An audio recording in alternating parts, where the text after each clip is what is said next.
അതുപോലെ BJPക്ക് വോട്ട് ചെയ്യുമെന്നുള്ള ആളുകളുടെ കള്ളവോട്ടുകൾ ചേർക്കാം ഇഷ്ടം പോലെ.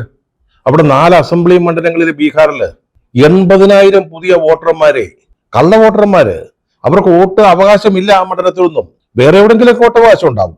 ഈ 4 മണ്ഡലങ്ങളിൽ വോട്ടവകാശം ഇല്ലാത്ത 80,000 പേരെ ചേർത്തു എന്നാണ് പറയുന്നത്.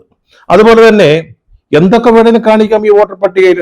അതായത് വോട്ടറുടെ അച്ഛന്റെ പേരിന്റെ സ്ഥാനത്ത് ABCDEF അല്ലെ സെമിക്കോളൻ LKJ എന്നൊക്കെ ചേർത്തിട്ട് നമുക്ക് ഓരോരുത്തരെ വോട്ടർ പട്ടികയെ കൊണ്ടുവരാം.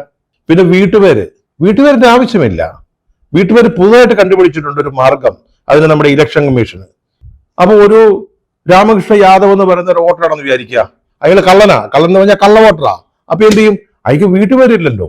4 പേരെ അറിയുന്ന ഒരു വീട്ടുപേരുണ്ടെങ്കിലല്ലേ അത് ചേർക്കാൻ പറ്റൂ. അതുകൊണ്ട് എന്ത് ചെയ്യും?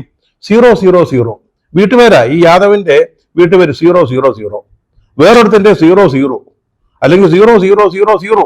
ഇതാണ് വീട്ടുപേര്. അതാണ് ഇപ്പൊ നടന്നുകൊണ്ടിരിക്കുന്നത്. അപ്പൊ ഇതിനെക്കുറിച്ച് നമ്മുടെ ചീഫ് ഇലക്ഷൻ കമ്മീഷണറോട് ആരോ ചോദിച്ചു.